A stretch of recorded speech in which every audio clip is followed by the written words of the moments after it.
بسم الله الرحمن الرحيم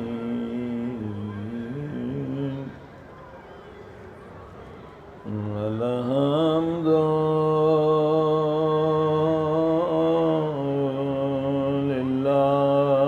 لله رب العالمين صلوات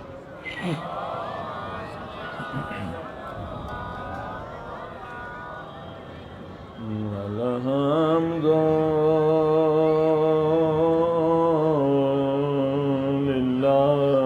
لله كما هو أهله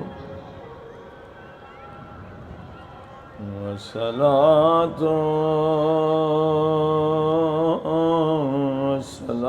والسلام على سيد المرسلين وشفيع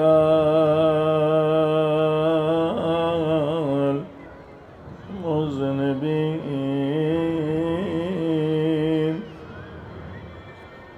وخاتم النبيين وبالقاسم محمد صلى الله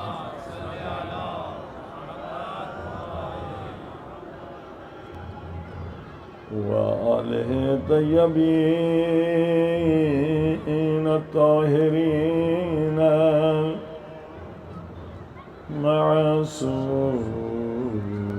المعصومين زمانے کے امام کے ظہور کے لیے سب مل کے دعا کریں اللہم کل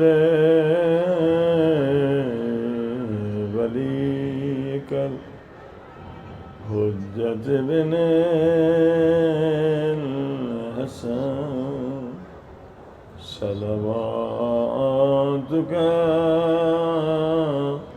علیہ وعلى آبائه في هذه الساعة وفي كل ساعة وليا وحافظا وقائدا وناصرا ودليلا وعينا حتى تسكنه أرضك طوعا وتمتعه فيها سبيلا برحمتك يا أرحم الراحمين سب مل کے یا ارحم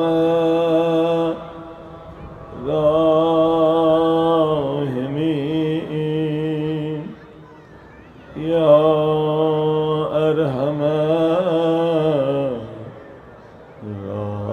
الراحمین یا ارحم الراحمین صلوات محمد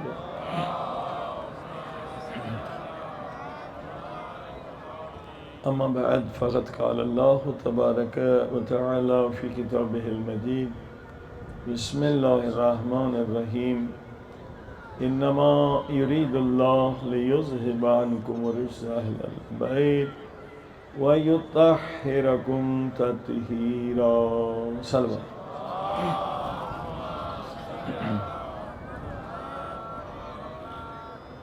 والسامعین، موضوع ہے کہ افضل ترین عبادت اس زمانے میں 12ویں سرکار امام زمانہ کا انتظار کرنا، مگر وہ انتظار زبانی نہ ہو، عملی.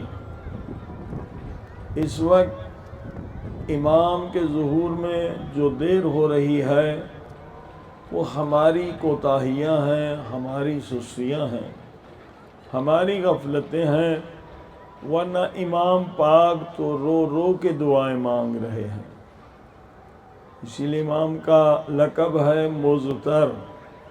مضطر وہ ہے جو رو کے دعا مانگتا ہے، میرے اللہ میرا جلد ظہور کر دے تاکہ میں اپنے جد امام حسین کے قاتلوں سے بدلہ لوں. مگر وہاں سے یہ آواز آتی کہ ابھی سپاہی تیرے تیار نہیں ہیں، ہم تیار نہیں. عزیزان گرامی، دنیا کی آبادی 7 ارب ہے، معرفت امام زمانہ رکھنے والوں کی تعداد 500 ملین، 50 کروڑ. امام تو ساری کائنات کے لیے آئیں گے نا. تو جب تک ہم تبلیغ کر کے بیشتر لوگوں کو مومن مسلمان نہیں بنائیں گے تب تک امام نہیں آئیں گے. اسی لیے افضل ترین عبادت ہے کسی کو مسلمان بنانا. وَمَنْ أَحْيَاهَا فَكَأَنَّمَا أَحْيَا النَّاسَ جَمِيعًا. اگر ایک انسان کو آپ نے مومن مسلمان بنایا، گویا اسے آپ نے زندگی دی، اسے حیات دی، کہ وہ بیچارہ ہدایت سے دور ہے، وہ مردہ ہے. آپ نے اسے ہدایت دی، مسلمان کیا، اسے زندگی دی. خدا فرماتا ہے تو نے ایک کو زندگی نہیں دی، اس کا ثواب اتنا دوں گا جو گویا پوری کائنات کو زندگی. تو ہر مومن اگر 50-100 لوگوں کو مومن بنائے تو یہ کوئی مشکل کام تو نہیں ہے. زندہ ثبوت ہمارے پاس موجود ہے. زکزکی صاحب کا ہے، ماشاءاللہ اس مرد مجاہد نے نائجیریا میں ایک بھی کالا مسلمان شیعہ نہیں تھا، اس نے 20 ملین لوگوں کو یعنی 2 کروڑ لوگوں کو شیعہ بنا دیا. اس زمانے کا معجزہ ہے. یہ احمد دیدت، یہ بھی مرد مجاہد تھے، جنوب افریقہ میں 50,000 عیسائیوں کو انہوں نے مسلمان بنایا. تو عزیزان گرامی، جو دشمنان اسلام ہیں، جو امام زمانہ کے دشمن ہیں، وہ صہیونسٹ اور زائونسٹ لابی ہے. امریکی CIA نے آج سے 40 سال پہلے امام زمانہ کے خلاف ایک کتاب لکھی، دا مہدی.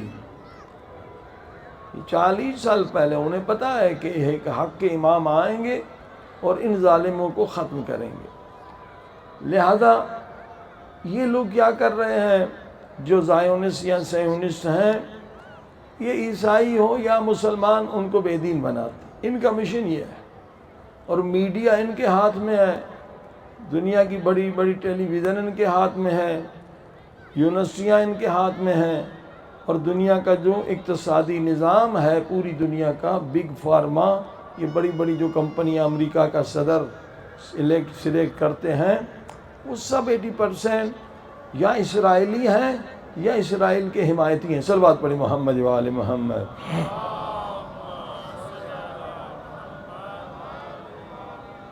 لہذا ہمارے پاس الحمدللہ اہل بیت کا جتنا علم ہے وہ کسی اور کے پاس نہیں ہے. کسی کافر کو، بے دین کو مسلمان بنانا آپ کے لیے بہت آسان ہے. جو خدا کو نہیں مانتا جاہل ہے، مثل حیوان ہے بیچارہ، جس زندگی کا مقصد ہی نہیں پتا، دنیا میں کیوں آیا ہوں، کس مقصد کے لیے آیا ہوں، کہاں جاؤں گا، کس نے دنیا کو خلق کیا ہے، کیا مجھ پہ واجب ہے، کیا میری ڈیوٹی ہے، کچھ پتہ نہیں.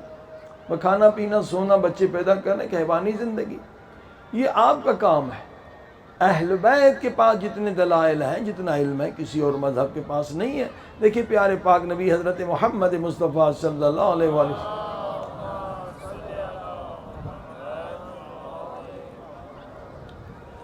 گزر رہے ہیں ایک جگہ سے اصحاب کے ساتھ، ایک بوڑھی عورت ہے، پہلے زمانے میں وہ دھاگا بنانے کے لیے چرخہ چلاتے تھے، چرخہ چلا رہی ہے۔ رسول خدا نے فرمایا اے مومنہ تو مسلمان ہے کہ الحمدللہ، خدا کو مانتی الحمدللہ۔ تو اگر خدا کو مانتی ہو تو خدا کے وجود پر کیا دلیل ہے تمہاری کہ خدا ہے؟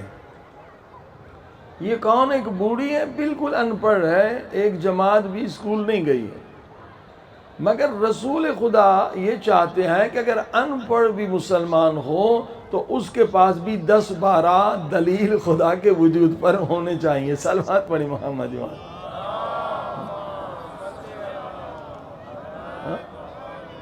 ایسے مسلمان کا فائدہ نہیں ہے کہ ایک بھائی خدا کو ثابت کرنے کے لیے وہ ایک دلیل بھی نہیں رکھتا۔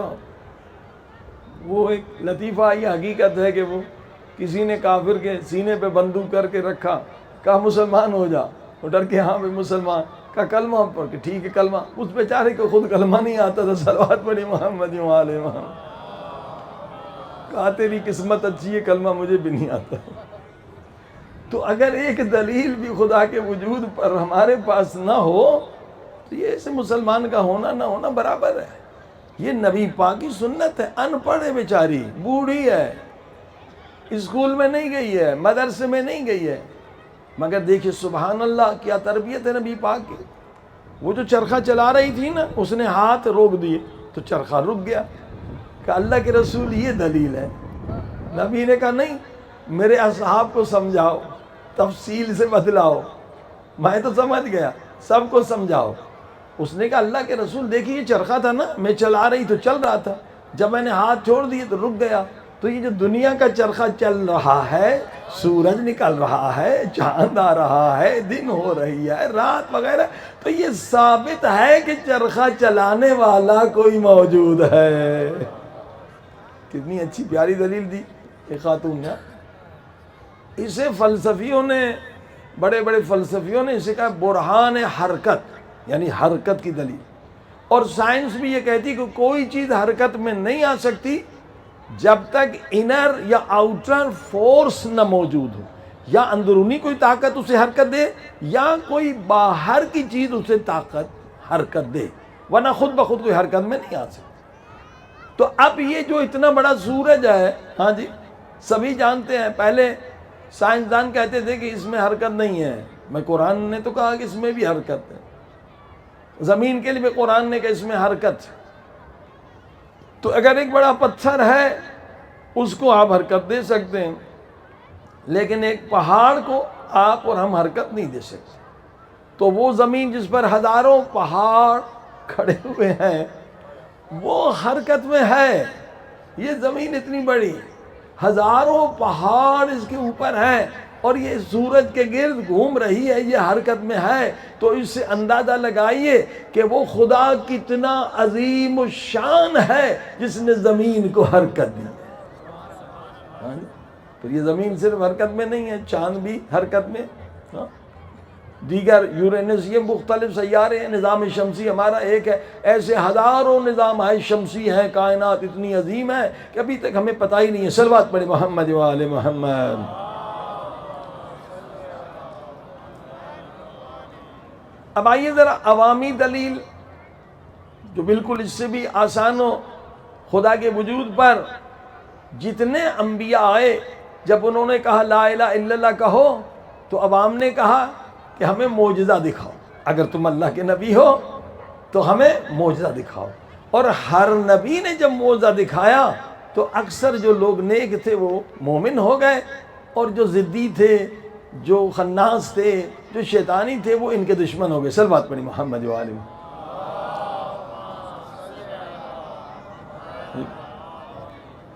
معجزہ جو ہے یہ اندھا بھی دیکھ کے مسلمان ہو جاتا ہے۔ نبی پاک نے کہا کہ بھائی درخت کو بلایا، درخت آ گیا۔ نبی پاک نے پتھر اٹھائے، پتھر نے کلمہ پڑھنا شروع کر دیا۔ ہاں یہ معجزات ہیں جس کی وجہ سے لوگ مسلمان ہو گئے۔ تو اب تو امام نہیں ہے، اب تو امام نہیں ہے، پیغمبر بھی نہیں ہے، تو معجزات کون دکھائے گا؟ عزیزو اب بھی ان کے شاگرد ہیں جنہیں اولیاء خدا کہتے ہیں، یہ معجزہ نہیں دکھاتے، یہ کرامات دکھاتے. صلوات پڑھی محمد و آل محمد. تاکہ جو لوگ بے دین ہیں وہ دیندار بن جائیں، جو کافر ہیں وہ مسلمان ہو جائیں. آیت اللہ شہید دستغیب کی کتابیں تو اردو میں ترجمہ ہو چکی ہیں. گناہان کبیرہ ہر گھر میں ہونی چاہیے، بہترین کتاب ہے نفسوں کو پاک کرنے کے لیے اور تمام مشکلات کو حل کرنے کے لیے، سوشل پرابلمز کو. دوسری کتاب ان کی قلب سلیم، وہ بھی الحمدللہ ترجمہ ہو چکی ہے. خدا رحمت کرے، مولانا حسینی صاحب بلتستانی نے بڑی زحمات کی، یہ کتابیں الحمدللہ اس وقت اویلیبل ہیں. تو آیت اللہ شہید دستغیب کا ایک استاد تھا، میں نے ذکر بھی کیا تھا کہ ان کی قبر مبارک بھی یہیں قم میں ہے. اگر موقع ملے تو ضرور جائیے. جو خیابان انقلاب کے اینڈ پر قبرستان ہے جہاں شہید ہے، آخر میں کونے میں ان کی قبر ہے. ان قبروں سے بھی فیض ملتا ہے. تو شہید دستغیب کے استاد کوئی معمولی انسان نہیں تھے. آیت اللہ سید علی قاضی نے بھی اپنے شاگردوں کو انہی کے ہاں بھیجا تھا، ہمدان. تو شاہ کا زمانہ تھا، اس زمانے میں لادینیت، بے نیت، کمیونزم بہت زیادہ تھا، عروج تھا کمیونزم کا. تو ایک کمیونسٹ تھا، اس کی ماں جو ہے وہ مر گئی. تو کسی نے کہا کہ یہ جو آیت اللہ یہ عارف باللہ ہے، اس کو اتنی اللہ نے طاقت دی ہے کہ یہ مردہ کو زندہ کر سکتے ہیں، مگر کریں گے نہیں، کیونکہ یہ خلاف ادب سمجھتے ہیں کہ خدا نے جو طاقت دی ہم اس کا غلط استعمال نہ کریں کہ اپنی شہرت کے لیے یا اس کے لیے. تو یہ کمیونسٹ تھا، بے دین تھا، مگر ماں سے بڑی محبت تھی. یہ آیت اللہ کے در پہ پہنچا، کہا دیکھیے میں خدا کو نہیں مانتا، میں ایتھیسٹ ہوں، میں کمیونسٹ ہوں، مگر مجھے اپنی ماں سے بڑی محبت ہے. اگر آپ نے میری ماں کو زندہ کر دیا تو میں مسلمان ہو جاؤں گا، گمراہی سے نکل کر ہدایت کی طرف آ جاؤں گا، کیونکہ آپ تو مجھے گمراہ سمجھ رہے. تو یہ آیت اللہ نے کہا ٹھیک ہے میں آپ کے ساتھ چلتا ہوں. تو آئے اور صرف ان کی والدہ کی قبر پر آ کے سورہ حمد کی تلاوت کی، اور وہ مردہ خاتون زندہ ہوئی، کلمہ پڑھا، مولانا کا شکریہ ادا کیا، اور یہ کمیونسٹ جو ہے وہ مسلمان ہو گیا. اور یہ حدیث بھی ہے، حدیث بھی ہے، وَاعْبُدْ رَبَّكَ، یہ تو قرآن کی آیت ہے، وَاعْبُدْ رَبَّكَ حَتَّى يَأْتِيَكَ الْيَقِينُ، کہ عبادت کا مقصد یہ ہے انسان کہ تو مقام یقین پر پہنچے. مقام یقین کیا ہے؟ تیری برزخی آنکھ کھل جائے، جب تو قبر کو دیکھے تو پتہ چلے اس پہ عذاب نازل ہو رہا ہے یا خدا کی رحمتیں نازل ہو رہی ہے. اور مقام یقین کیا ہے؟ فرمایا اگر کسی کا ایمان کامل ہو جائے اور وہ مقام یقین پر پہنچ جائے تو اگر مردے پر ایک مرتبہ سورہ الحمد پڑھے گا تو مردہ زندہ ہو جائے گا. یہاں الحمدللہ ایک ہستی موجود ہے، مجتہد بھی ہیں، مرجع بھی ہیں، آیت اللہ مبشر کاشانی. ان کے دو استاد ہیں، ایک آیت اللہ عرفان میں، ایک آیت اللہ کشمیری، ایک دوسرے آیت اللہ. انہوں نے اپنی کتاب میں لکھا کہ ہمارے استاد نے بہت کوشش کی، عبادت، ریاضت، اب چیک کرنا چاہتے تھے کہ بھائی میں اس درجے پہ پہنچا ہوں، میرا ایمان کامل ہوا ہے یا نہیں. کہ اس کے لیے شرط ہے اگر آپ کا ایمان کامل ہے، آپ گناہوں سے پاک ہیں اور آپ مقام یقین پر پہنچے ہیں تو مردہ پہ اگر سورہ الحمد آپ نے پڑھی تو وہ زندہ ہو جائے گا. تو عام مردے پہ اگر زندہ یہ پڑھیں گے وہ سورہ الحمد زندہ ہو جائے تو کیا ہوگا؟ شہرت میں مبتلا ہو جائیں گے، کئی مصیبتوں میں مبتلا ہو جائیں گے. تو وہ تو اسے یہ چاہتے ہی نہیں ہیں، گمنام رہنا چاہتے ہیں. تو انہوں نے کہا کہ میں نے چیک کرنے کے لیے ایک مردہ مکھی پہ سورہ الحمد پڑھا، اور جب وہ زندہ ہو گئی تو میں نے شکر کا سجدہ ادا کیا کہ میرا ایمان مکمل ہو چکا ہے. صلوات پڑھ دے محمد وال. تو عزیزان گرامی ایسی ہستیاں آج بھی موجود ہیں، اور یہ واقعاً آیت اللہ ہیں، اللہ کی نشانی ہے کہ جو اللہ کو نہیں مانتا ان کے ذریعے سے ایمان لے آتا. یہ جو اولیاء خدا ہیں یہ اللہ کی نشانی ہے کہ ایک بے دین، ایک کافر جو اللہ کو نہیں مانتا، یہ معجزات دیکھ کر الحمدللہ وہ مومن ہو جاتا ہے۔ صلوات پڑھیں محمد و آل محمد۔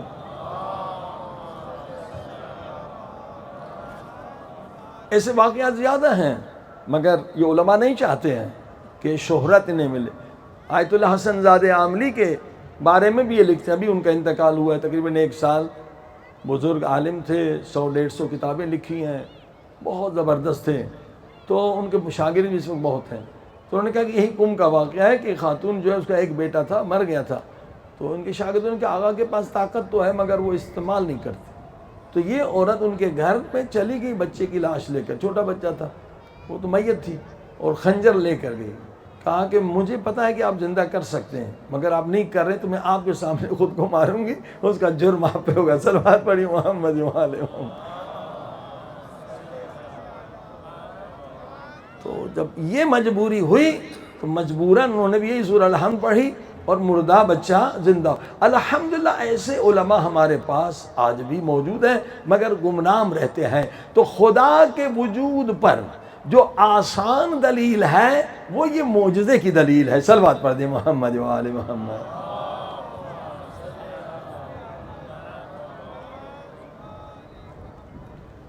اور دوسری دلیل، کیونکہ خدا کے وجود پر ہزاروں دلیل ہیں، مثلا جو شفا ملتی ہے قرآن کی آیتوں سے، یہ دوسری دلیل اللہ کے وجود پر۔ میں خود اپنا واقعہ بتاؤں، ہمارا جو بیٹا علی رضا چھوٹا تھا بہت، یہ ہمارا دوسرا بیٹا ہے ان سے بھی، یہ تقریباً نہیں تھا، ہمارے جعفر صاحب جتنا تھا مگر بہت کمزور تھا۔ ان کے دانت میں شدید درد ہوا، وہ سو نہیں سکتا تھا، رو رہا تھا، تو ڈاکٹر کے یہاں لے کر گئے۔ ڈاکٹر نے کہا کہ اس کا دانت اگر نکالیں گے تو بلیڈنگ بہت ہوگی، خون بہت ہوگا، بہے گا، اور اس سے ان کو خطرہ ہو سکتا ہے، تو کوئی پین کلر کھلا دیں، اس کا دانت نکالنا بہتر نہیں۔ وہ پین کلر بھی کھلائیں تو درد ختم نہیں ہو رہا تھا، تو ہم چلے گئے حضرت آیت اللہ بہجت کے پاس، خدا رحمت کرے، مرحوم آیت اللہ بہجت کے۔ دیکھیے یہ معجزہ ہے قرآن کا، اور یہ خدا کے وجود پہ دلیل ہے کہ جو شفا ملتی ہے قرآن سے، تو قرآن کس کا کلام ہے؟ اللہ کا کلام ہے۔ تو انہوں نے صرف 19 مرتبہ بسم اللہ الرحمن الرحیم ایک آیت قرآنی، اور فوراً وہ درد ختم ہو گیا۔ صلوات پڑھی محمد و آل محمد۔ قرآن کے اندر شفا ہے، ہر آیت کے اندر شفا ہے، اور اس کے ذریعے سے آپ خدا کی معرفت حاصل کر سکتے ہیں۔ صلوات پڑھیں محمد و آل محمد۔ معجزہ ہو گیا اور شفا، یہ دوسری دلیل ہوگی، شفا ملتی ہے قرآن سے، قرآن اللہ کا کلام ہے، تو اگر کافر ہے یہ معجزہ دکھا کے اسے مسلمان کر سکتے ہیں۔ اور تیسرا معجزہ جو قرآن کا ہے جس کے ذریعے سے آپ اللہ کی معرفت دے سکتے ہیں، وہ ہے پیشن گوئیاں آنے والے زمانے کی۔ یہ قرآن اللہ کا کلام ہے، کیسے ثابت کریں گے؟ کوئی کہے گا نہیں آپ نے خود بنایا ہے، آپ کے رسول نے بنایا۔ دیکھیے جب ہم انسان بولتے ہیں نا تو جتنا علم ہوتا ہے اس کے مطابق بولتے ہیں۔ مجھے نہیں معلوم کل کیا ہونے والا ہے، فیوچر کے بارے میں ہمیں کچھ پتہ ہے، ماضی کے بارے میں پتہ ہے، پاسٹ ٹینس، اس سے پیچھے بھی چلے جائیں کچھ پتہ ہے۔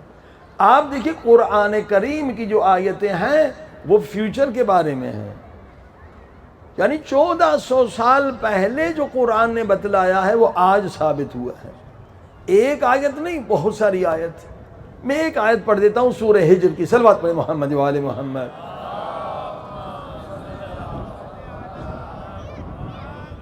14ویں آیت سورہ مبارک ہجر، تقریباً 1960 کا زمانہ تھا کہ سب سے پہلے ایک انسان جو ہے خلا میں گیا تھا، اسپیس میں گیا تھا۔ تو یہ پہلا واقعہ تھا، وہ رشین سائنٹسٹ تھا یوری گیگرین۔ تو دنیا نے اسے رابطہ قائم کیا کہ بھئی تم وہاں کیا محسوس کر رہے ہو خلا میں، پہلا واقعہ تھا۔ تو اس نے کہا کہ یہاں عجیب دنیا ہے، میں ایسے محسوس کر رہا ہوں کہ میں خواب میں ہوں یا کسی نے مجھ پر جادو کیا ہے۔ اب یہ اس زمانے کی آپ اخباریں بھی دیکھ سکتے ہیں، کیونکہ پہلا دنیا کا عظیم انسان اسے سمجھ رہے تھے کہ بھئی خلا میں گیا ہے۔ تو اس کے باتیں کوئی ڈھونڈنا مشکل نہیں ہے، گوگل میں آپ ڈھونڈ بھی سکتے ہیں کہ یوری گیگرین جب گئے اسپیس میں تو کیا کہا میں یہ خواب دیکھ رہا ہوں یا مجھے پر کسی نے جادو کیا ہے۔ اب دیکھیں سورہ ہجر کی 14ویں آیت 1400 سال پہلے بتلا رہی ہے، وَلَوْ فَتَحْنَا عَلَيْهِمْ بَابًا مِّنَ السَّمَاءِ فَظَلُّوا فِيهِ يَعْرُجُونَ۔ خدا فرماتا ہے اگر میں آسمان کے دروازے انسان کے لیے کھول دوں، اوپر جائے سیر کرتا جائے، تو جب پہنچے گا تو کیا کہے گا؟ لَقَالُوا إِنَّمَا سُكِّرَتْ أَبْصَارُنَا بَلْ نَحْنُ مَسْحُورُونَ، کہ میں خواب دیکھ رہا ہوں یا مجھ پر کسی نے جادو کیا ہے۔ صلوات پڑھ دے محمد والے۔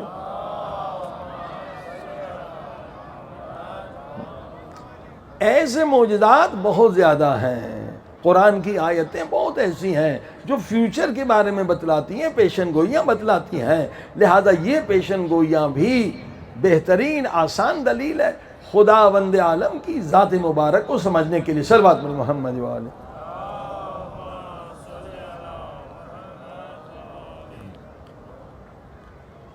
اب آئیے ایتھیز کے بعد جو دوسرا ہمارا مناظرہ ہے، آپ کا جو مناظر ہے جس سے مناظرہ کرنا ہے وہ یہی وہابی ہے۔ یہ بھی تقریباً ایتھیز جیسا ان کا عقیدہ ہے، نہ شفاعت کو مانتے ہیں نہ پیغمبر کی مدد کو مانتے ہیں، اسی طرح کا عقیدہ، لیکن وعدے کے مطابق ہر دن ایک دلیل، ایک آیت قرآنی سے ہم ثابت کر رہے ہیں کہ حضرت علی علیہ السلام حضرت آدم علیہ السلام سے لے کر عیسیٰ علیہ السلام تک تمام انبیاء سے افضل، مگر آخری نبی حضرت محمد مصطفیٰ صلی اللہ علیہ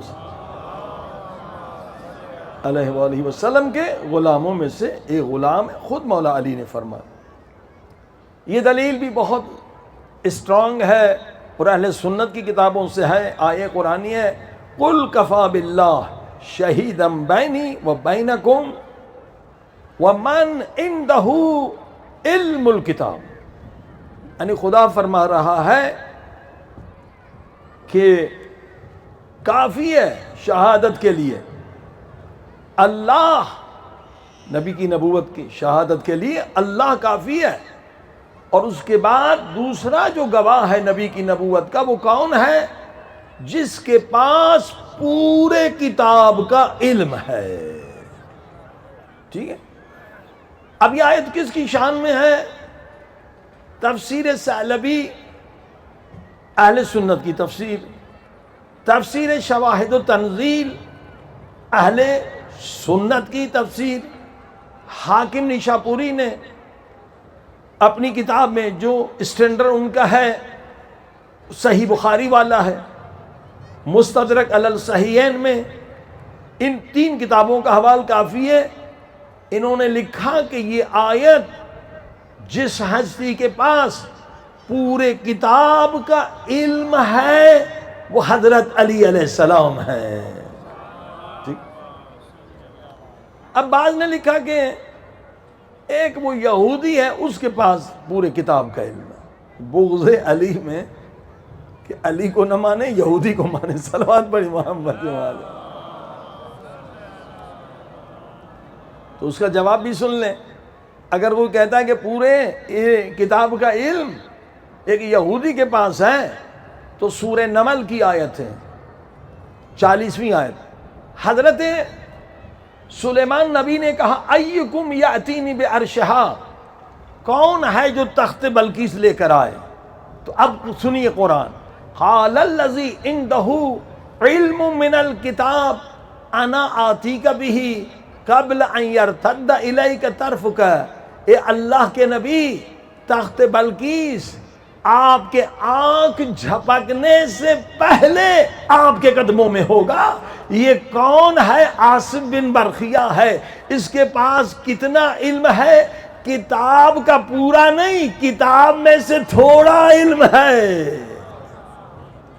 اب مولا علی کی عظمت کو سمجھیں، ہاں، جس کے پاس کتاب کا پورا علم نہیں ہے، کتاب میں سے تھوڑا علم ہے، وہ ہزاروں 100 میل نہیں معلوم کہاں تخت بلقیس تھا، ایک لمحے میں لا سکتا ہے. یہ نہیں کہا کہ آنکھ بند کرو آپ آنکھ کھولو. کہا نہیں، آپ کے آنکھ جھپکنے سے پہلے، یعنی آپ مجھے یہاں دیکھ رہے ہوں گے، تخت بلقیس والے مجھے وہاں دیکھ رہے ہوں گے.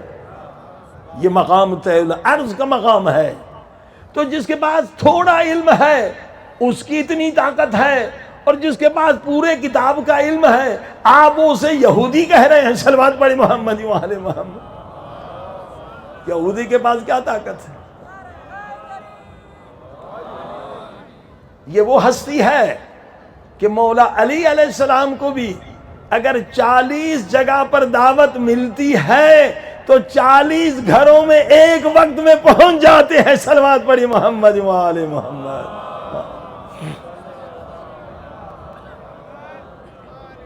مولا علی ہے جس کے پاس یہ طاقت ہے.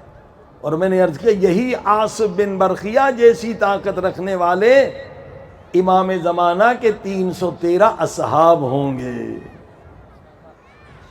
امام ان کا انتظار کر رہے ہیں. وہ کہاں سے پیدا ہوں گے؟ آسمان سے نہیں، وہ آپ ہی کی نسل سے ہوں گے.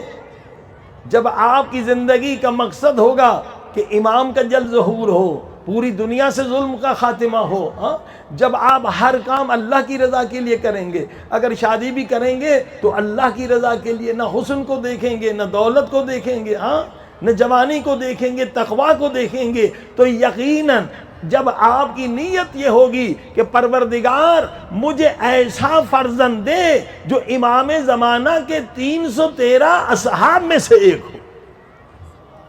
ہو، جس کا امام کو انتظار ہے.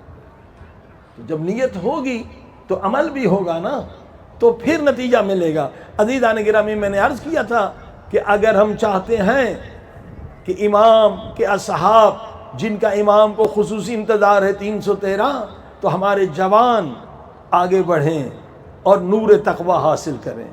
اور شادی کا مقصد یہ ہو کہ ہمیں مقام عرفانی ہو اور ہم امام کی خدمت میں پہنچیں. ہماری بچے، ہماری نسل اتنے مومن ہوں، اتنے صالح ہوں کہ امام انہیں 313 میں شامل کر لے. اس کے لیے 3 ہی چیزیں ہیں کہ دائم الوضو رہیں، دائم الذکر رہیں، ایک لمحے کے لیے غافل نہ رہیں، اور دائم الصوم کہ پورا سال 3 دنوں کے علاوہ ہمیشہ روزے سے رہیں. صلوات پڑھی محمد و آل محمد.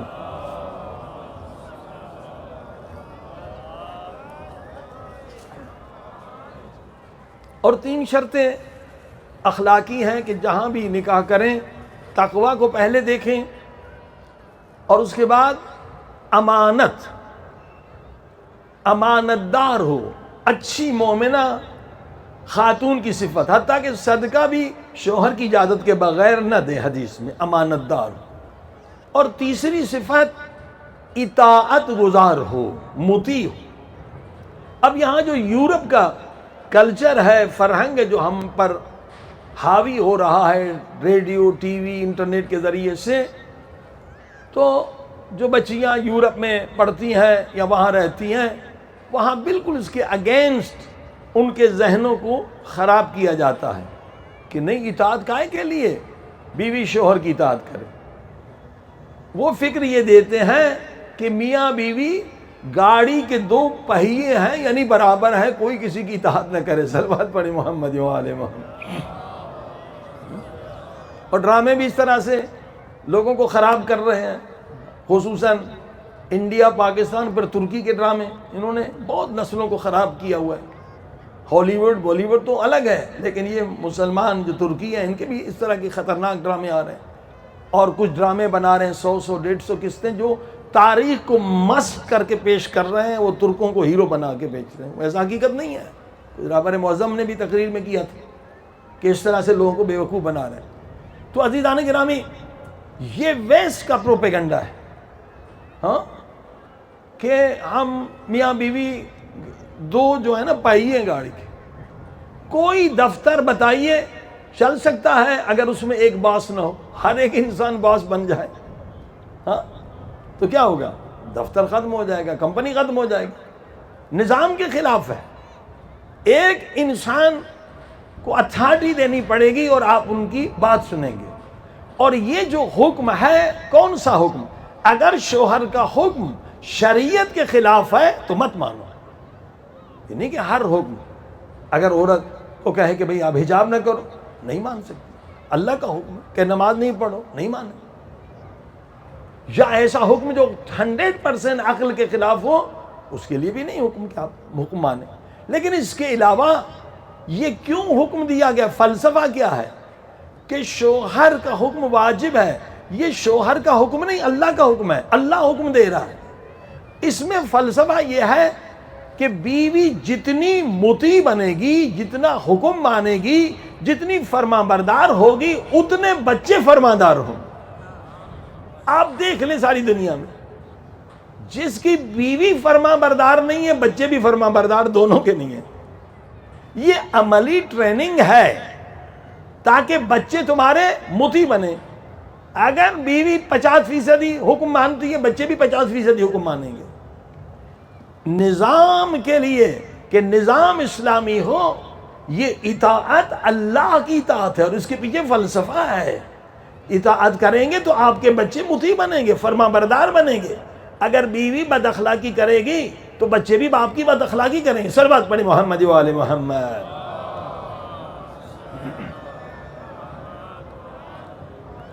تو عزیزان گرامی، یہ ہم مسئلہ ہے جس سے ہم بہت غافل ہیں.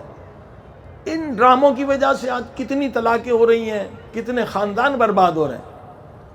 یہ جو طلاق ہو جاتے ہیں نا، وہ جو بچے یتیم ہیں نا، ان سے بھی یہ بچے بدتر ہو جاتے ہیں. طلاقی بچے بیچارے نہ ادھر کے رہتے نہ ادھر رہتے، ڈبل مائنڈڈ ہو جاتے ہیں. باپ ایک کہتا ہے، ماں ایک کہتی ہے، اب وہ کدھر جائے؟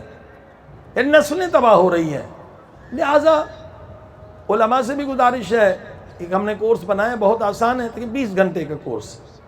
اب 1 مہینہ کورس لے لیں، آن لائن بھی لے سکتے ہیں. اگر 1 مہینہ ٹائم نہیں ہے تو 4 دن کے سیمینار آپ اٹینڈ کریں. ہر سیمینار تقریباً 4 گھنٹے کا ہوگا، جس میں آپ کو سکھاتے ہیں کہ وہی 20 گھنٹے 5 دن میں آپ کو بتایا جائے گا کہ بھائی بیوی کا کیا حق ہے، شوہر کا کیا حق ہے، والدین کا کیا حق ہے، دیور کا کیا حق ہے. یہ حقوق بتائے جائیں گے. اور پھر کیا چیز آپ پر واجب ہے، کیا چیز مستحب ہے، کیا چیز مکروہ ہے. ان چیزوں کو نہ جاننے کی وجہ سے بچے جو ہیں وہ مفلوج پیدا ہو رہے ہیں. ہاں، بچے جو ہیں مفلوج پیدا.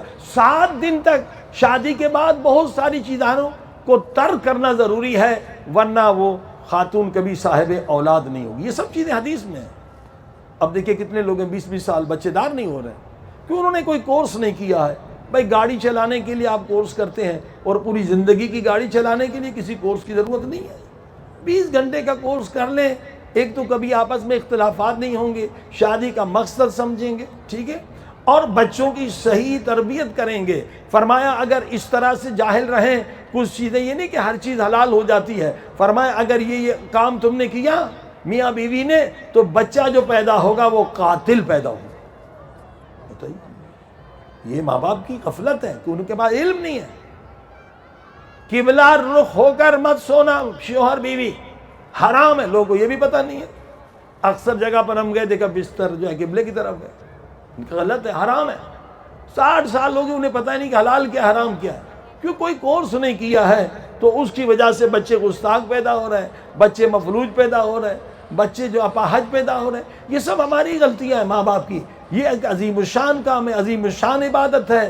جہاں 1 رکعت 70 رکعت میں آپ کی بدل جا رہی ہے، جہاں بیوی کا ساتھ سونا آپ کو خدا نماز تہجد کا ثواب دے رہا ہے، تو اس کے لیے 20 گھنٹے کم سے کم خرچ کریں تاکہ آپ کی زندگی بھی اچھی ہو اور آنے والے بچوں کی بھی زندگی اچھی ہو. صلوات پڑھی محمد و آل محمد.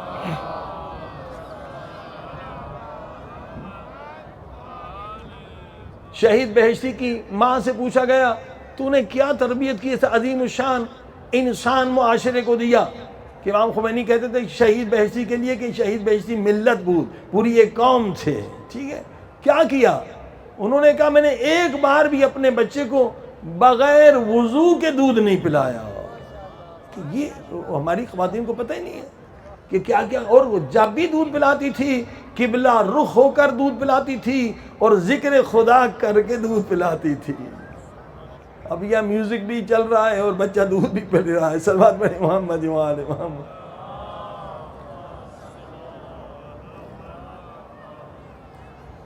عزیزان گرامی یہ بہت اہم مسئلہ ہے. دوسری بحث جو ہم نے چھیڑی ہے کہ انشاءاللہ اس کا نتیجہ بھی آپ لیں, پوری ملت لے. 500 ملین ہم شیعہ ہیں, ہمارے اندر کتنے غریب ہیں, کتنے فقیر ہیں. خصوصاً اس وقت جو صورتحال ہے پاکستان انڈیا کی, یہ جو بگ فارما نے پوری دنیا کا اقتصاد تباہ کر دیا ہے کہ لوگوں کے پاس کھانے کے لیے نہیں ہے, کام نہیں ہے. تو عزیزوں یہاں ایران میں بھی الحمدللہ دفاع کے لحاظ سے تو امریکہ کو ضرورت نہیں ہے کہ ایران پہ حملہ کرے. 2 مرتبہ خوب انہوں نے جوتے مارے ہیں, انہیں انتقام لینے کی بھی طاقت نہیں ہے. تو اب مسئلہ اقتصاد کا, ہم کس طرح سے اپنے اقتصاد کو مضبوط کریں. 500 ملین 50 کروڑ شیعہ ہیں, کتنے غریب ہیں, کتنے فقیر ہیں, کتنی بیوہ ہیں, کس کے پاس پیسہ کھانے کے لیے نہیں ہے. آپ مجھے پوری دنیا میں ایک یہودی فقیر دکھا دیں, یہ کہ فرشتے ہیں, کیسے انہوں نے غربت کو ختم کیا. ایک سسٹم بنایا ہے, ان کا نیٹ ورک ہے. اگر ہمارا بھی نیٹ ورک ہو تو کوئی شیعہ فقیر نہیں رہ سکتا. فقر کہاں ہے؟ انڈیا پاکستان میں. افریقہ میں تو ہمارے جتنے بھی کھوجا حضرات ہیں وہ تو تاجر ہیں, بزنس مین ہیں, اور غریبوں کی مدد کرتے رہتے ہیں. فقر جو ہے زیادہ انڈیا پاکستان میں ہے. تو ہمارے لاکھوں لوگ جو ہے یورپ میں رہ رہے ہیں, امریکہ میں رہ رہے ہیں, آسٹریلیا میں رہ رہے ہیں, وہ تو ان میں تو کوئی فقیر نہیں ہے. اگر ان کا نیٹ ورک بن جائے تو انہیں بھی فائدہ ہوگا اور فقر بھی ختم ہو جائے گا. میں ایک آئیڈیا دے رہا ہوں جس پر الحمدللہ آپ لوگ کام کریں تاکہ پوری دنیا سے فقر کو ختم کیا جائے. پہلے مومنین کے فقر, جیسے فیس بک ہے نا, ایک حسینی بک بنائیں. اس فیس بک کی جگہ دیکھیں مسلمان اتنے پیچھے پڑ گئے ہیں, پیچھے رہ گئے ہیں کہ نقل کرتے ہیں. فیس بک والے آپ ایک فلم ہماری کسی ہیرو کی رکھ دیں, وہ آپ کا پورا فیس بک بند کر دے گا. پھر بھی ہم ادھر جاتے ہیں, ہم اپنا فیس بک بھی نہیں بنا سکتے. یہ ذہنی غلامی ہے. ہم یوٹیوب جیسا ایک یوٹیوب بھی نہیں بنا سکتے. الحمدللہ ایرانیوں نے بنایا ہے. یہ 500 ملین لوگ ہیں, ہم سے پیسے کما رہے ہیں, مگر نہ ہمارے پاس اپنا فیس بک ہے نہ اپنا یوٹیوب ہے. وہ جب چاہیں ہمارے رسول خدا کی توہین کرتے ہیں, ہم انہیں التماس کرتے ہیں, مگر اس سے بائیکاٹ کر کے اپنا نہ یوٹیوب ہے. یہ ساری ہماری کمزوریوں کی انتہا ہے. ایک حسینی بک بنائیں تجارت کے لحاظ سے. دیکھیے انگلینڈ میں ایک مسلمان کم سے کم عید کے دن شلوار قمیض پہنتا ہے, اور جا کے شلوار, مثال دے رہا ہوں, ایک شلوار قمیض جا کے بازار سے لیتا ہے تو وہ شلوار قمیض جو پاکستان میں 5 پاؤنڈ میں اسے مل سکتی ہے, وہاں وہ 25-30 پاؤنڈ میں خریدتا ہے. ٹھیک ہے, اب وہ اتنا مہنگا کیوں ہوتا ہے؟ ایک امپورٹر امپورٹ کرتا ہے, پھر ہول سیلر کو دیتا ہے, دونوں فائدہ لیتے ہیں. پھر ریٹیل میں ریٹیل والا فائدہ لیتا ہے, ٹیکس بھی دیتا ہے. لیکن اگر مومن کا مومن سے رابطہ ہو جائے اور فیس بک پہ ہو جائے, بجائے اس کے کہ وہ بازار میں سے لے, فیس بک پہ ایک اس کا دوست پاکستان میں ہے کہ بھائی شلوار قمیض مجھے بھیج دے, 10 کلو تک آپ پوسٹ کر سکتے ہیں.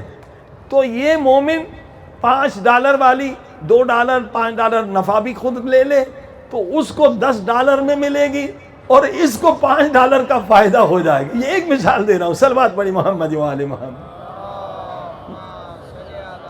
کوئی مشکل کام نہیں ہے. صرف جو ہمارے پروگرامر ہیں ان کا ایک نیٹ ورک ہونا چاہیے, نیٹ ورک ہونا چاہیے. صرف یہ نہیں ہے, مرچی ہے, مسالہ ہے, ہزاروں چیزیں. اب تو پاکستان سے پراٹھے بھی وہاں جا رہے ہیں, حلیم بھی وہاں جا رہا ہے.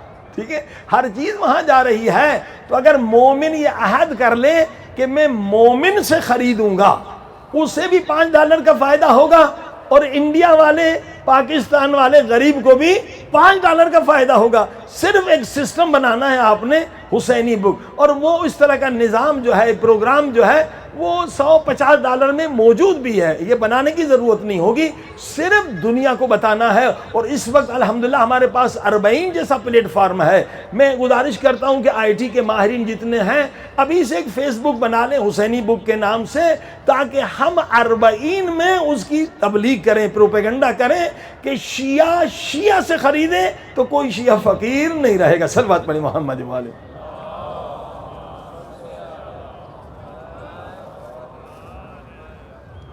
ایک چیز نہیں, 1000 چیزیں, 1000 چیزیں.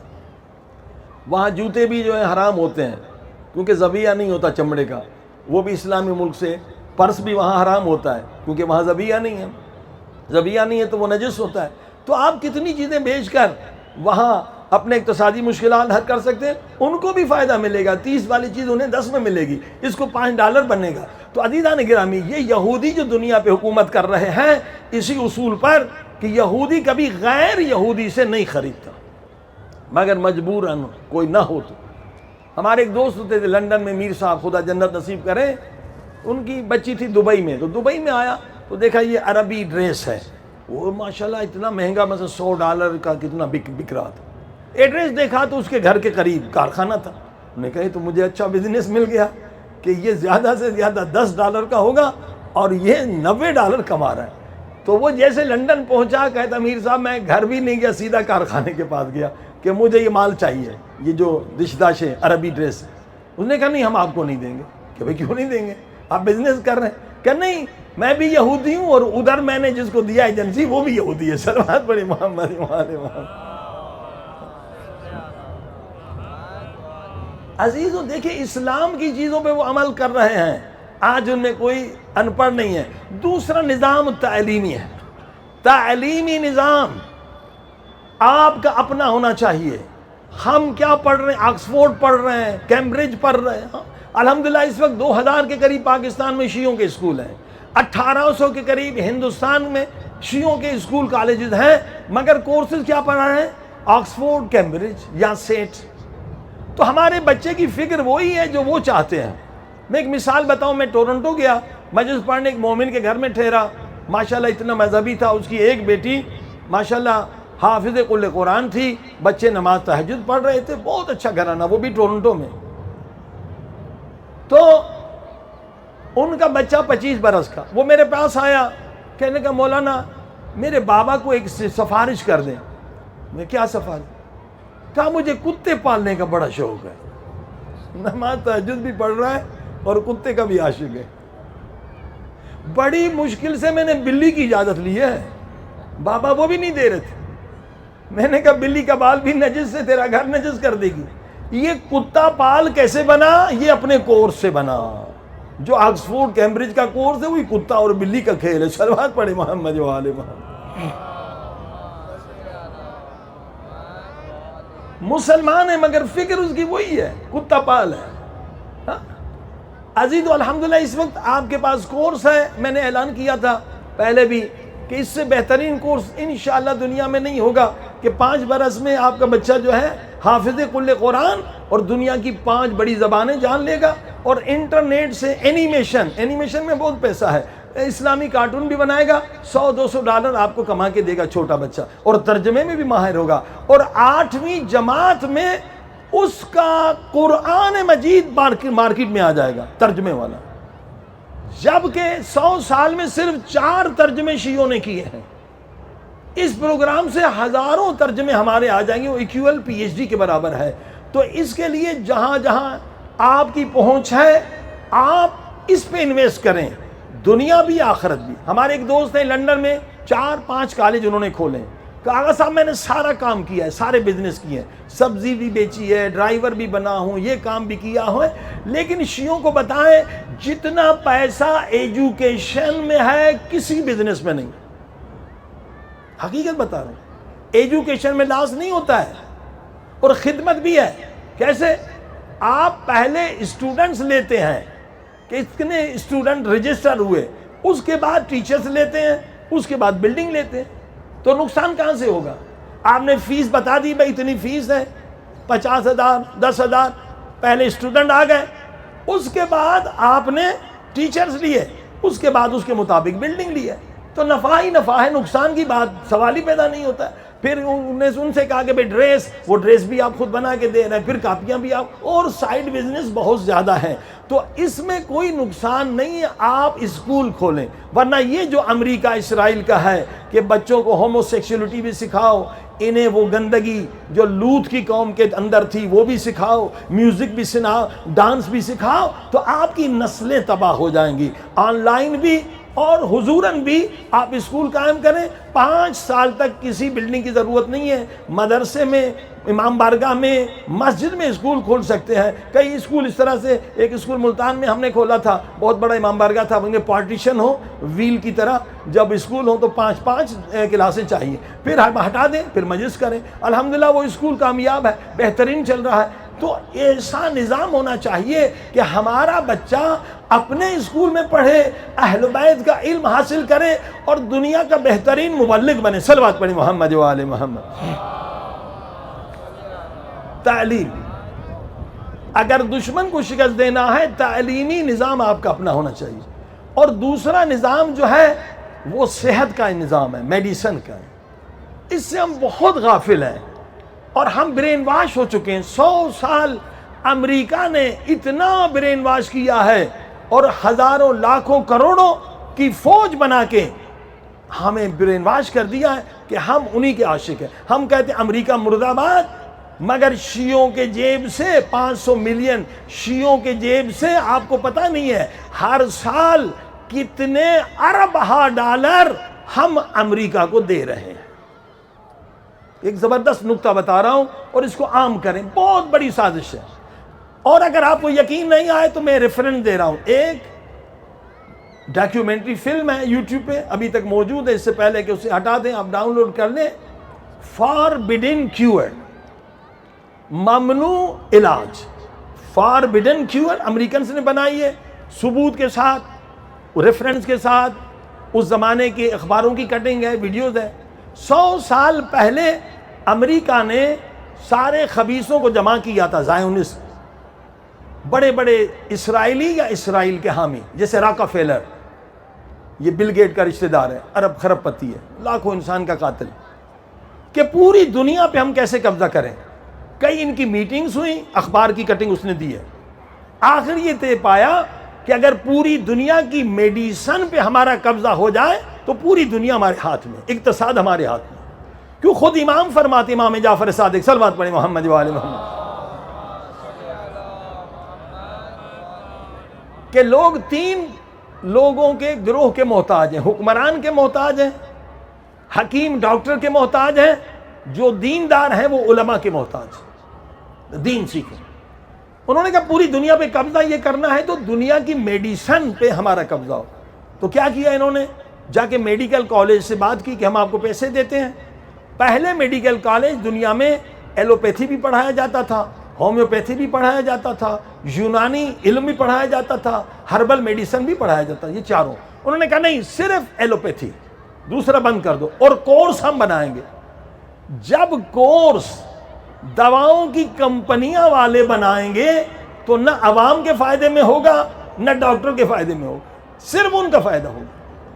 اور جب ان کے ڈاکٹر باہر آئے تو امریکہ نے قانون بنایا کہ ہمارے ڈاکٹر کے سوا اگر کسی نے نسخہ لکھا اسے جیل میں ڈال دو. ڈنڈے کے ذریعے سے ایلوپیتھی کو ساری دنیا پہ مسلط کیا.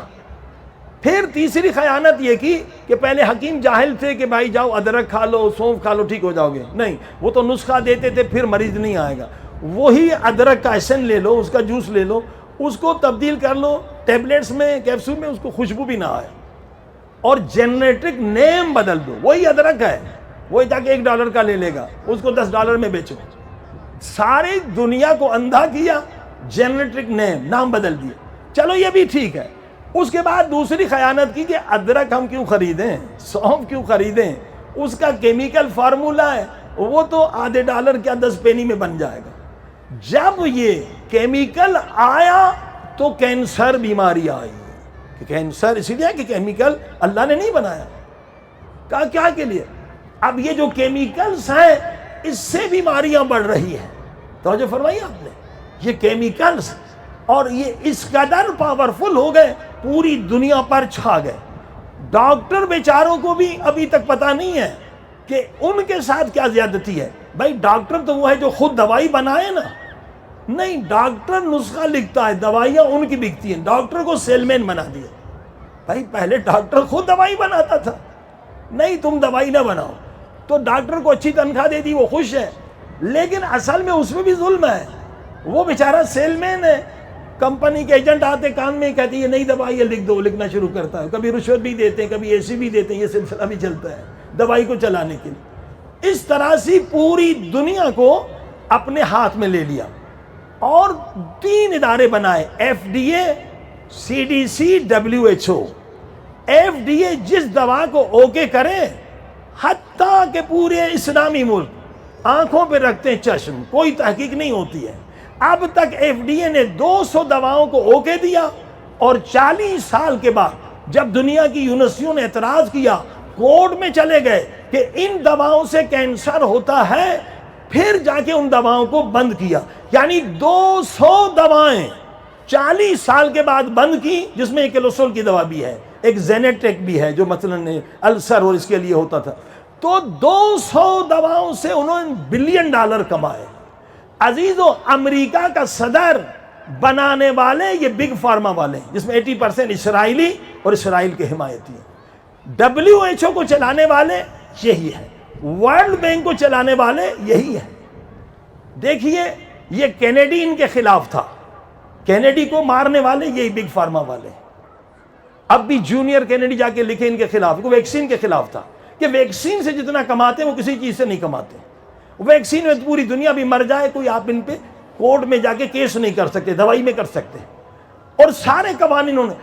اب یہ ویکسین کی بات تو چھوڑیے، یہ اتنے خبیث ہیں کہ آپ اندازہ نہیں لگا سکتے بگ فارما کی طاقت۔ امریکہ کا وزیر اعظم یہ بناتے ہیں، یورپ کے صدر یہ بناتے ہیں، ان کے پاس طاقت ہے۔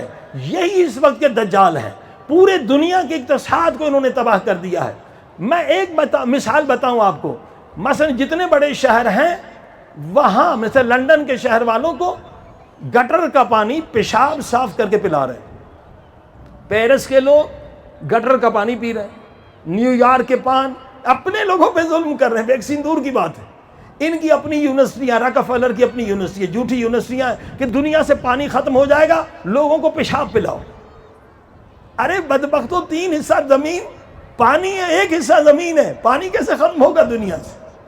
لوگوں کو ڈراؤ۔ جب پیشاب پئیں گے تو اس میں آپ دیکھیں کیا کچھ نہیں جاتا، عورتوں کی پلس جاتی ہیں، کیمیکل جاتے ہیں، یہ جو صابن ہم دھوتے ہیں وہ جاتے ہیں، کتنے کیمیکل جاتے ہیں، نینو جو پارٹیکلز ہیں وہ چھنیوں سے رک نہیں سکتے، وہ چلے جائیں گے۔ یعنی لوگ زیادہ بیمار ہوں تو ہماری زیادہ دوا بکے۔ یہ ان خبیثوں کا سلسلہ ہے، پوری دنیا پہ ان کا کنٹرول ہے۔ ہم اپنے جیب سے پیسے دے رہے ہیں۔ اور میں دلیل کے طور پر آپ کو ایک روایت بتاؤں جو ایک مجتہد نے، بحرین کے مجتہد ہمارے دوست آیت اللہ سند یہاں بھی آئے بھی تھے، 3 محرم کو مجھے جانا ہے، ورنہ اس مسجد میں بھی بلاتے، کہ انہوں نے ایک بہت بڑا مسئلہ بھی حل کر دیا ہے پاکستان کا، جو خصوصاً جو پاکستان میں شیعہ سنی کو لڑانے کے لیے ایجنسیوں نے مسئلہ تشدد میں علی ولی اللہ کا، ٹھیک ہے۔ آیت اللہ سند لاسٹ ایئر جب آئے تھے، انہوں نے ایک زبردست روایت بتائی، زبردست ایک چیز بتائی، کہا یہ کرونا کی وجہ سے نجف میں پورا سال جو ہے 2 اسپتال بند رہے، پورا سال۔ اس کا نتیجہ دیکھیں ہم کتنے برین واش ہو چکے ہیں۔ 100 سال سے انہوں نے تبلیغ کی ہے، کہا عجیب نتیجہ آیا، سال پورا اسپتال بند رہے، اس سال نجف میں 70% کم لوگ مرے ہیں۔ ہم سمجھتے ہیں اسپتال میں ہم جا کے بچ جائیں گے، 70% کم لوگ مرے ہیں۔ اور یہی چیز میں نے کہا کیلیفورنیا میں یہ واقعہ ہوا تھا، 4.5 مہینے ڈاکٹروں نے ہڑتال کی تھی، تو 45% لوگ کم مرے تھے، یہ رپورٹ ہے۔ عزیزو، یہ جو اسپتال کا نظام ہے یہ بھی اسی کا ایک حصہ ہے۔ ایک یونیورسٹی نے زبردست تحقیق کی، 100 مریض تھے، آدھے مریض کو اسپتال میں رکھا، آدھے مریض 50 کو 5 اسٹار ہوٹل میں رکھا۔ جو 5 اسٹار والے ہوٹل والے تھے سب صحیح سلامت گھر چلے گئے، اور وہ جو 50 تھے ان میں سے 60-70% مر گئے، اور 2-3 مہینے جو زندہ تھے وہ وہاں پڑے رہے۔ وجہ کیا ہے؟ ہم برین واش ہیں، ہم کہتے ہیں فوراً تھوڑی بیماری چلو اسپتال۔ بندے خدا، اگر اسپتال اچھی چیز ہوتی تو اہل بیت بناتے۔ دیکھیے آپ کو ایک وائرس لگا ہے، آپ جا رہے ہیں اسپتال میں، وہاں 1000 مریض ہیں، وہاں 1000 وائرس کا آپ شکار ہوں گے۔ ڈاکٹر نرس کے اوپر، ان کے کوٹوں کے اوپر ایک وائرس ہے، وہ مرتے ہی نہیں ہے، ٹھیک ہے۔ پھر آپ اسپتال میں گئے، ایک آدمی کی موت ہو گئی، ذہنی طور پر سائیکالوجی آپ کہیں گے میرا نمبر ہے نا، وہ 5 اسٹار والے خوش واپس چلے گئے، پھر دوسرا آدمی مرا، آپ کہیں گے میرا، یعنی خود آپ کا امیونٹی سسٹم ختم ہو جائے گا۔ لہذا عزیزان گرامی ایک بہت بڑا دجالی سسٹم ہے، ہم اس کے مقابلے میں اپنا نظام اہل بیت لا سکتے ہیں۔ صلوات پڑھی محمد و آل محمد۔ ہمارے پاس نظام ہے، اور دلیل عزیزو، کرونا سے پہلے میں انگلینڈ میں تھا، برمنگھم میں، کسی نے فون کیا صاحب ایک مومن ہے، اس کو کینسر ہو گیا جگر میں، پہلے کاٹ کے پھینک دیا تھا اور پھر 10 سال کے بعد وہ پورے بدن میں پھیل گیا ہے، کوئی اسپتال اسے نہیں لے رہا کہ ہفتے میں تو مر جائے گا، نہ ڈاکٹر، کیا طب اہل بیت کے پاس کوئی دوائی ہے؟ ہم نے کہا طب اہل بیت میں تو مایوسی کفر ہے، دوا تو بہانہ ہے، شافی خدا ہے، اسے بھیج دو۔ جگر اس کا ختم آیا میرے پاس مانچسٹر سے، میں نے جب اس کو دیکھا تو واقعاً میں بھی ڈر گیا، جب جگر کام نہ کرے پیٹ میں پانی بھر جاتا ہے، 7-8 کلو پانی اس کے پیٹ میں تھا، ہاتھ سوجے ہوئے، چہرہ سوجے ہوا۔ میں نے کہا نہیں گھبراؤ، انشاءاللہ پرہیز بھی کرنا، آپ 6 مہینے میں ٹھیک ہو جاؤ گے۔ ایک دوائی دی میں نے جامع امام رضا علیہ السلام، امام رضا علیہ السلام کی دوا ہے، یہ معجزہ ہے، صرف پانی بدلتا ہے 45 بیماریوں کا علاج۔ یہ ہم 40 سال سے یہاں آیت اللہ ہوتے تھے، نورانی امام خمینی کے گھر کے سامنے، اس نے کام شروع کیا تھا امام خمینی کے حکم کے مطابق، ایک چھپا ہوا خزانہ ہے جس سے مومنین فائدہ نہیں لے رہے ہیں، وہ ہے طب اہل بیت۔ آپ 40 علماء لے لیں، تحقیق کریں، 13-14 سال 40-30 علماء نے تحقیق کی اور 11,000 نسخے جمع کیے طب اسلامی، اس وقت 17 جلد ہے۔ ہم بناتے تھے پھر چھوڑ دیا کیونکہ بنانا اس وقت زمانے مشکل تھا، تو ہم نے ایک دوائی دی انہیں طب امام رضا، اور دوسری ہم نے دوائی دی انہیں مرکب 4، یہ بھی امام رضا کا نسخہ ہے، اور طریفل۔ اب یہ طریفل امام رضا کا نسخہ ہے کہ جبریل لے کر آئے حضرت نوح علیہ السلام کے لیے، امریکہ کی یہ کمپنی یہ طریفل نام سے دوا بنا رہی ہے، لاکھوں ڈالر کما رہی ہے، اس کا گارنٹی ہے کہ اگر آپ کو فائدہ نہ ہو دوائی واپس، پیسے واپس۔ امام رضا نے بھی یہ کہا کہ یہ موت کے علاوہ ہر بیماری کا دوا۔ 3 میں نے دوائی دی، میں نے کہا 6 مہینے لگیں گے۔ 2 ہفتے کے بعد میں وہاں مانچسٹر میں ایک مجلس تھی، اس نے اشتہار دیکھ لیا، کہا مولانا آپ میرے شہر میں آئے ہیں، میں بالکل ٹھیک ہو گیا ہوں، آپ سے ملنے آ رہا ہوں۔ جب میرے پاس آیا میں یوں سر پکڑ کے بیٹھ گیا، نہ وہ پیٹ میں پانی تھا نہ وہ سوجن تھی، بالکل نارمل۔ میں نے کہا ہمیں بھی معرفت نہیں تھی کہ یہ امام رضا کا کتنا بڑا تحفہ ہے، جہاں انگلینڈ کے ڈاکٹر فیل ہو جائیں، یعنی یورپ میں سب سے انگلینڈ آگے ہے، امام رضا کی دعا نے معجزہ کر کے دکھایا۔ عزیزان گرامی طب اہل بیت کا سرمایہ ہے، اس کے ذریعے سے آپ اقتصادی انقلاب لا سکتے ہیں، بگ فارما کو شکست دے سکتے ہیں، کیونکہ سب ہربل ہیں، اس میں کوئی سائیڈ ایفیکٹ نہیں ہے۔ آج پورا یورپ جو ہے کیمیکل سے بیزار ہے، اتنا بڑا خوبصورت آلو نہیں لیتا ہے، چھوٹا آلو آرگینک لیتا ہے، کیونکہ اس میں کہتا ہے کہ وہ کیمیائی کھاد نہیں ہے، تو دوا میں تو خود کیمیا ہے۔ لہٰذا ان دواؤں کے ذریعے سے آپ معجزات دکھا سکتے ہیں اور ایک شیعہ نظام بنا سکتے ہیں۔ اگر یہی فیس بک حسینی فیس بک بن جائے تو ان دواؤں کو آپ پوری دنیا میں پھیلا سکتے ہیں۔ آپ سب لوگ جو ہیں ایک کورس بھی کریں، انشاءاللہ 20 رمضان سے ہم شروع کرنے والے آن لائن، جس میں صرف 14 دوائیں آپ سیکھ لیں، 10 دوائیں جس کی تصدیق جو ہے امام عسکری علیہ السلام نے کی ہے کہ یہ دوائیں درست ہیں، ہمارے آباء، 10 اور 14 دوائیں اگر آپ سیکھ لیں، کسی اور دوا کی ضرورت نہیں ہے، آپ کو ہر مرض سے شفا ملے گی۔ صلوات پڑھی محمد والے۔ اس وقت 1000 سے زیادہ کینسر کے مریض شفا پا چکے ہیں اور ان کی ویڈیوز موجود ہیں۔ اس دوائی امام رضا کا تو معجزہ ہے، کسی نے نہیں بتایا۔ دوائی بنا کر ایک انسان کی انگلی کٹ گئی تھی، وہ روزانہ انگلی لگاتا تھا، عجیب معجزہ ہوا کہ انگلی دوبارہ نکل آئی، اس کی ویڈیو بھی موجود ہے۔ ایسے معجزات ہیں اور ہم زہر خرید رہے ہیں۔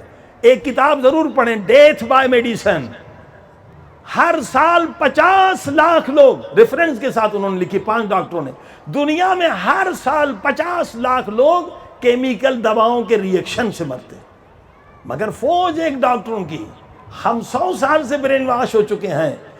امریکہ کی طاقت اسلحہ نہیں ہے، اسلحہ جنگ میں کام آتا ہے، کبھی کبھی آتا ہے۔ امریکہ کی طاقت کیا ہے؟ یہ دوائیں ہیں، دواؤں کی کمپنیاں ہیں۔ صرف ایک دوا جو ضد کیلسٹرول کے خلاف تھی، امریکہ صرف انڈیا سے سال میں $40 بلین کماتا تھا، یعنی انگریز بھی اتنا نہیں کماتا جب ہندوستان پہ حکومت کرتا تھا۔ تو ہم بیدار ہو جائیں تو ایک اقتصادی نظام مومنین کا بن سکتا ہے۔ صلوات پڑھیں محمد و آل محمد۔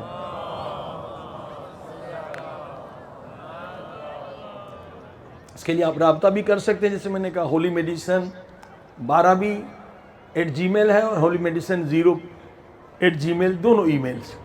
تو جس نے بھی کورس کرنا ہے، آپ لاکھوں روپے خرچ کرنے سے بچ جائیں گے۔ سستے نسخے ہیں، نسخہ بنانا بھی ہم آپ کو سکھا دیں گے، اور اپنے شہر میں سینٹر بنائیں، پوری دنیا میں اس کو پھیلائیں، تو ہی انہیں شکست مل سکتی ہے۔ یعنی پھر حقیقی امریکہ مرد آباد ہوگا۔ ہم کہہ رہے ہیں امریکہ مرد آباد، اور ہر مہینے پیسے امریکہ کو دیے جا رہے ہیں۔ صلوات پڑھی محمد و آل محمد۔ آئیے خدا کی بارگاہ میں چلیں کہ خداوند عالم ہمیں طاقت عطا فرمائے کہ جس طرح دفاع میں ایران مضبوط ہو چکا ہے، اسی طرح سے اقتصاد میں بھی ایران مضبوط ہو جائے، عراق مضبوط ہو جائے، یعنی پورے دنیا کے شیعہ مضبوط ہو جائیں۔ اللہم صل علی محمد و آل محمد وعجل فرجهم، مل کے صلوات۔ اللہم صل علی محمد وآل محمد وعجل فرجهم، اللہم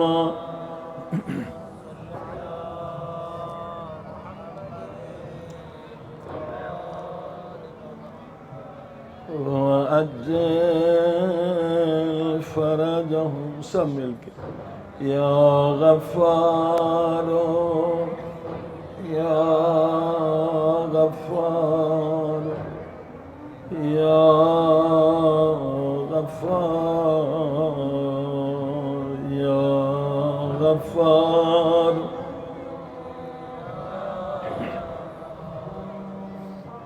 بی بی معصومہ کا حرم ہے، اور ماہ محرم ہے، اے خدا آئے زوار بڑی امید لے کر آئے کہ سب کی دعائیں قبول ہو جائیں۔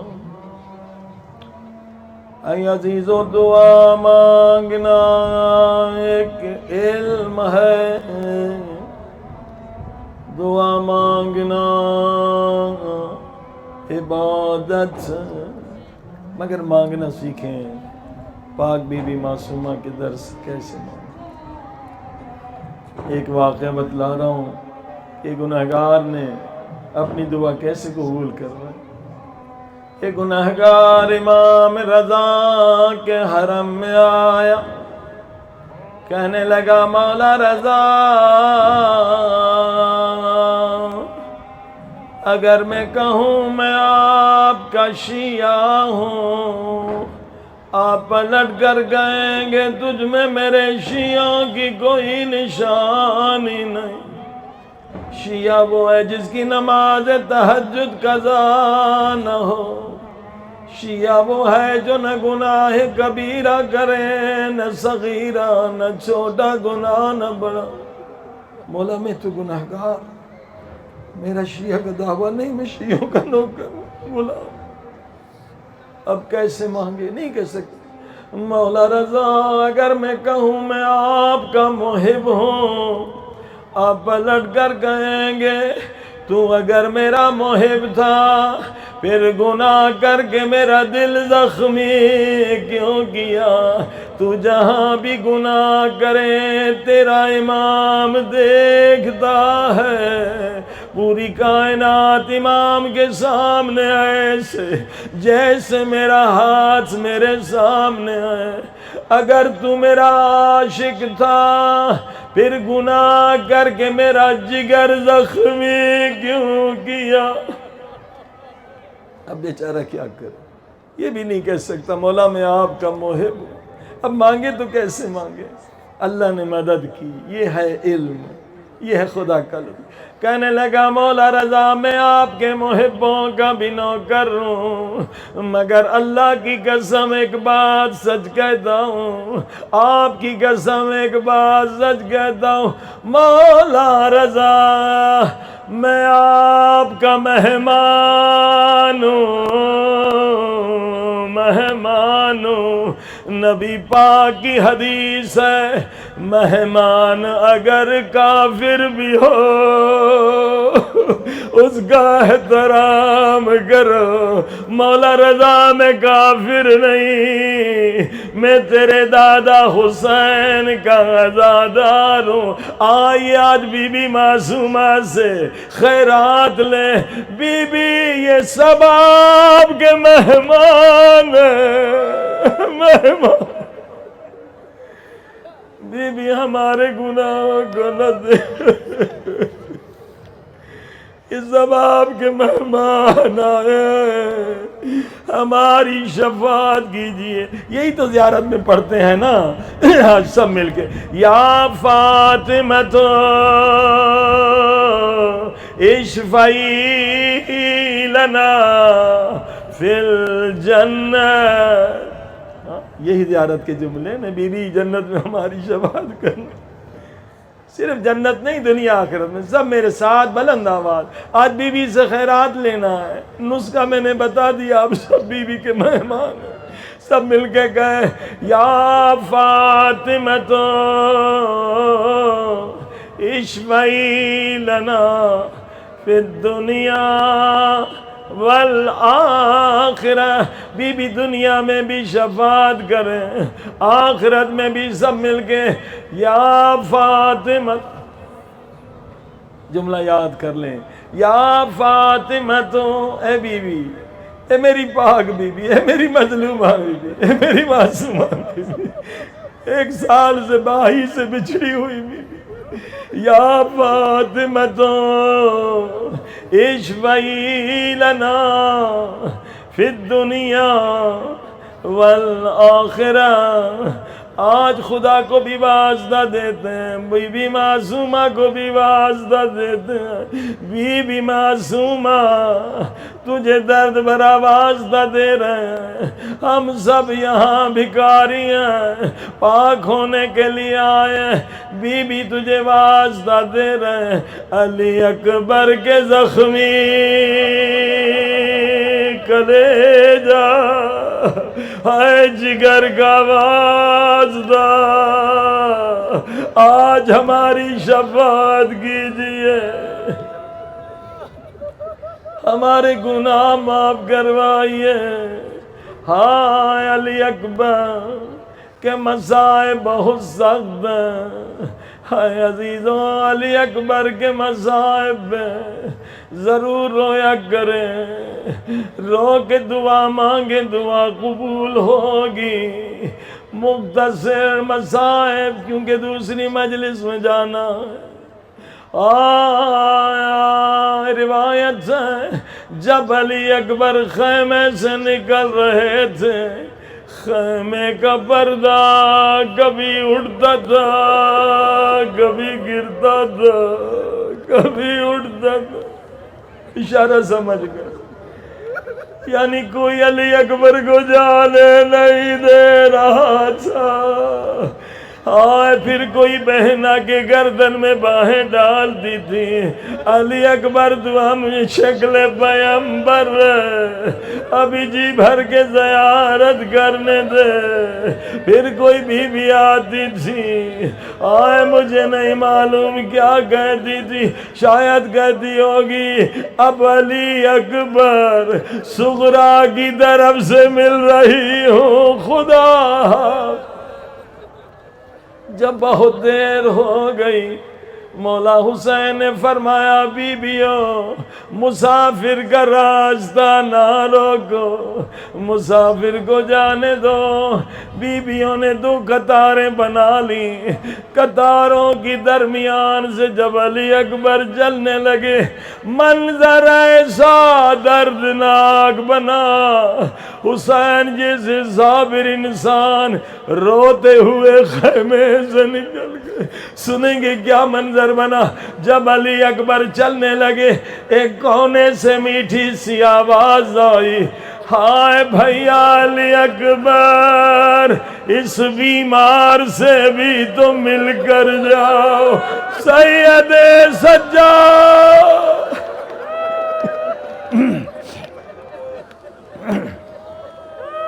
کمر کو جھکا کے آئے، بھائی نے بھائی کو سینے سے لگایا، اب علی اکبر میدان کی طرف بڑھے، مولا حسین ریت کے ٹیلے پہ بیٹھ گئے، ہاں علی اکبر کی جنگ دیکھ رہے۔ اچانک آواز آئی، یا ابتا ادرکنی، بابا تیرا اکبر گھوڑے سے گر گیا۔ حسین چند قدم آگے بڑھے مگر آنکھوں کے سامنے اندھیرا آ گیا، حسین کو کچھ نظر نہیں آیا۔ ہائے فرمایا ادعونی یا بنیا، او میرے لال علی اکبر تیرے بابا کو کچھ نظر نہیں آ رہا، مجھے آواز دو، تمہارے آواز کے سہارے میں تیری لاش پہ پہنچ۔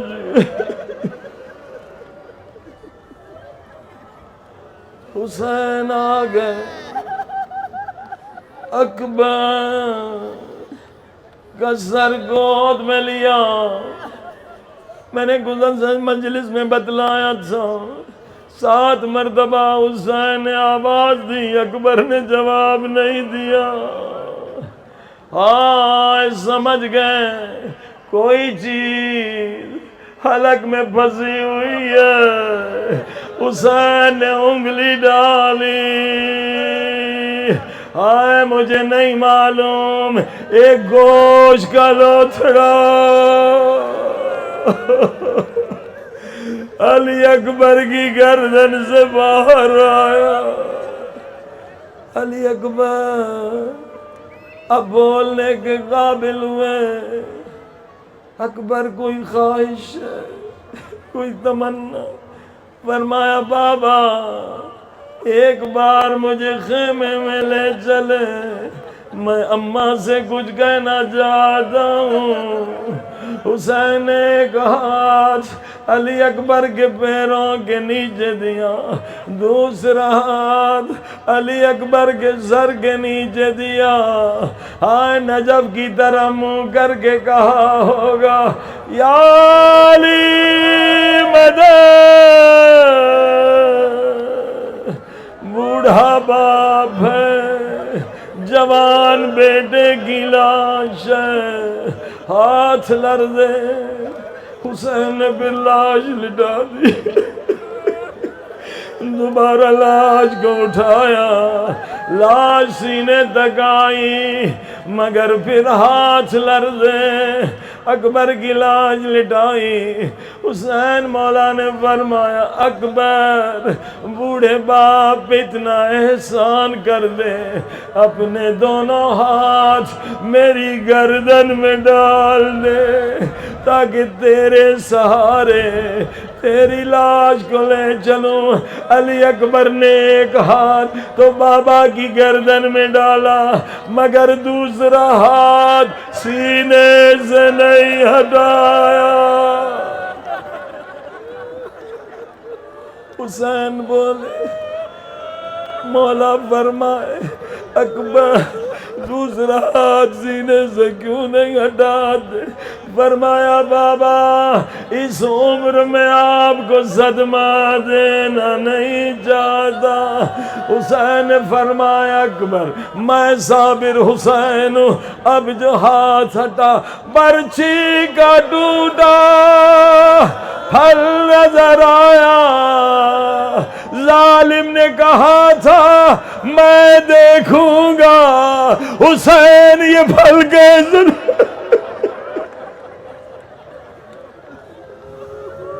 آئے میں قربان حسین کی مظلومیت پہ۔ حسین مولا نے ایک ہاتھ علی اکبر کے سینے پہ رکھا، دوسرا ہاتھ ٹوٹے ہوئے پھل میں ڈالا، آسماں کی طرف نگاہیں بلند کی، نانا رسول خدا آپ بھی آئے، دادا ابراہیم کو ساتھ لائے، دیکھیں میرے آنکھوں پہ پٹیاں تو نہیں، میرے اسماعیل کے ہاتھ پاؤں بندھے ہوئے تو نہیں ہیں۔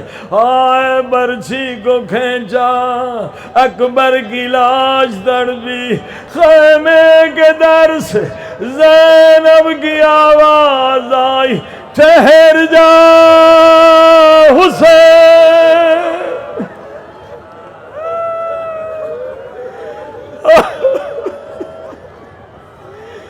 حسین تم یہ لاش اکیلے نہیں اٹھا سکو گے، ٹھہرو میں بھی آتی ہوں، مل کے لاش اٹھائیں گے۔ بس آخری جملے حسین اکبر کی لاش کو لے کے آئے، کہاں لے کر آئے؟ قاسم کی لاش کے قریب رکھا، حسین قاسم اور اکبر کی لاش کے درمیان بیٹھ گئے، ایک ہاتھ اکبر کی لاش پہ رکھا، دوسرا ہاتھ قاسم کی لاش پہ رکھا، آسمان کی طرف نگاہیں کی، فریاد بلند کی، واہ غربتا اے خدا آج حسین غریب ہو گیا، نہ اکبر رہا نہ قاسم رہا۔ میرے اللہ روتی ہوئی آنکھوں سے دعا قبول ہے۔ او میرے اللہ یہ جتنا مجمع رو رہا ہے ہم سب کو حسین کا زوار بنا، آج سب کو علی اکبر کا زوار بنا۔ آئے خدا موت نہ دینا جب تک حسین کی دری کو چوم نہ لے۔ انشاءاللہ اس وقت دعا قبول ہے جب آنکھوں میں آنسو۔ پروردگار ہمارے سارے گناہ بخش دے، ان گناہوں کو جنہوں نے ہمیں امام زمانہ کی زیارت سے محروم کر دیا۔ او میرے اللہ پاک کر دے، ہم سب کو پاک کر دے۔ بیوی آپ شفاعت کیجیے، ہمیں پاک کر دے۔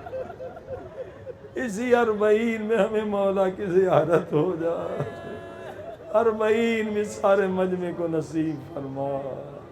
اے خدا بار بار مولا حسین کی زیارت نصیب فرما۔ میرے اللہ ہمارے والدین کے گناہ بخش دے، جنہوں نے ہم پر احسانات کی ان کے گناہ بخش دے، جن کا حق ہماری گردن پر ان کے گناہ بخش دے۔ میرے اللہ موت نہ دینا جب تک سارے گناہوں سے توبہ نہ کر لیں، موت نہ دینا جب نماز روزہ حج زکوٰۃ خمس سے ادا نہ کر دیں، کسی بندے کا حق ادا کرنے کی توفیق دے۔ موت نہ دینا جب تک ساری بری عادتوں سے ہم پاک نہ ہو جائیں. اگر غصہ ہے، دنیا کی محبت، تکبر، ریا، حسد، حب دنیا، حب ذات، حب ریاست، ان تمام خبیث صفات سے نجات عطا فرما. اپنی محبت کا نور دے، اہل بیت کی محبت کا نور دے. جلد از جلد ہمارے مولا آقا کا جلد ظہور فرما. مولا کے قدموں پر شہادت نصیب فرما. ہائے آج دیکھ رہے ہیں جس طرح بی بی زہرا اس مصائب کو برداشت نہیں کر سکتی. ہماری ماں بہن زہرا کی سنت ابھی تک جیت رہی ہے.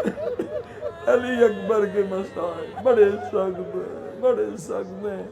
انشاءاللہ ان ماؤں بہنوں کو جو علی اکبر کے غم میں چیر رہی ہیں، میرے اللہ قیامت میں شفاعت زہرا نصیب فرما. میرے اللہ ہماری دعاؤں کو قبول فرما. پروردگار امام زمانہ کو ہم سے راضی و خوشنود فرما، اور جو پڑھا گیا اس پہ عمل کی توفیق عطا فرما. پورے دنیا کی شیعوں کو ایک تعلیمی نظام اور ایک یہ تحصیلی نظام کے ساتھ تربیتی اور صحت کا نظام، تاکہ ہم شیطانی نظام سے آزاد ہو کے امام کے ظہور کی تیاری کریں. مشکل اس وقت اقتصادی ہے. پروردگار شیعوں کو ایک عظیم الشان اقتصادی نظام عطا فرما، اور طب اہل بیت کے ذریعے سے اس شیطانی طب پر ہمیں غلبہ عطا فرما.